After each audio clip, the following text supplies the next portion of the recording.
係我哋研究風水啦。咁啊，當然我哋係研究嘅係環境學風水。咁啊，但係問題咧，我哋嘅民族風水咧都係相當重要。咁啊，身為一個風水師咧，其實咧，除咗而家我哋與時並進研究一啲所謂環境學與家居風水等等，都需要咧要理解，甚至乎咧亦都要係熟悉我哋嘅民族風水。根本我哋嘅環境學風水都係源於民族風水嘅啫，有好多嘢約定俗成。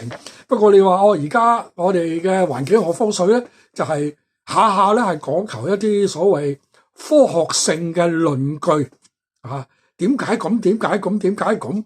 咁但係民族風水咧，就係一個字嘅啫，就係約定俗成一句說話，即係過我哋嘅祖先，我哋嘅前人。